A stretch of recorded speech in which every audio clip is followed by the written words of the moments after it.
নমস্কার বন্ধুরা, মিষ্টির হেসেলে আপনাদের স্বাগতম।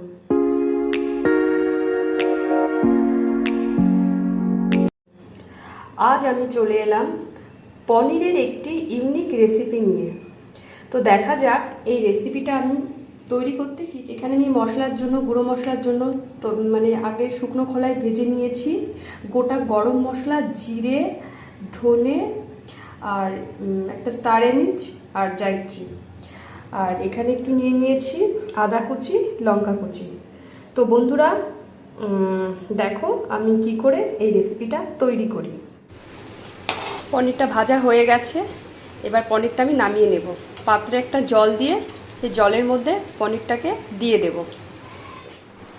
আচ্ছা, এই পনিরটাকে জলের মধ্যে দিলাম পনিরটাকে আমি নরম রাখার জন্য।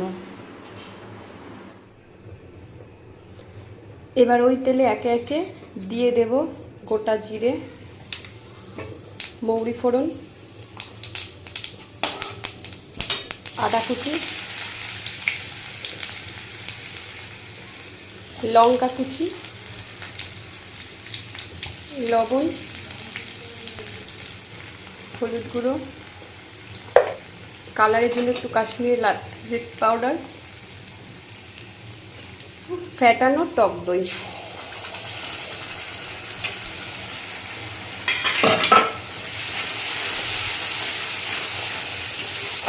কষিয়ে নেব।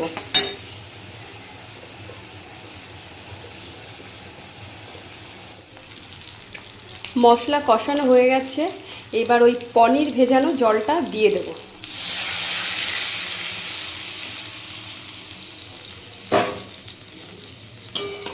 ঝোল ফুটে এসেছে, এবার পনিরগুলো আমি দিয়ে দেব।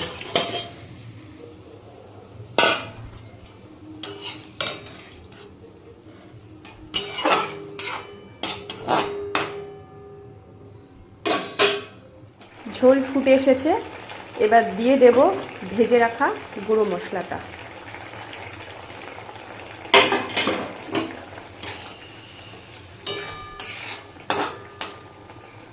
দিয়ে দেবো একটু কাসুরি মেথি,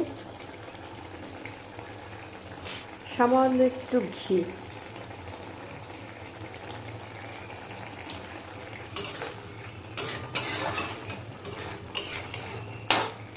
ব্যাস রেডি আমাদের ইউনিক পনির রেসিপি। তো বন্ধুরা, তৈরি আমার এই ইউনিক পনির রেসিপি। কেমন লাগলো আপনাদের অবশ্যই আমাকে জানাবেন। আর আমি বলবো একবার হলেও আপনারা এই রেসিপিটা ট্রাই করবেন, খাবেন। এটা ভাত, পরোটা, রুটির সঙ্গেও খেতে পারেন, খুব ভালো লাগবে। আশা করি আপনাদের খুব ভালো লাগবেন। তো ভালো থাকবেন, সুস্থ থাকবেন। ধন্যবাদ।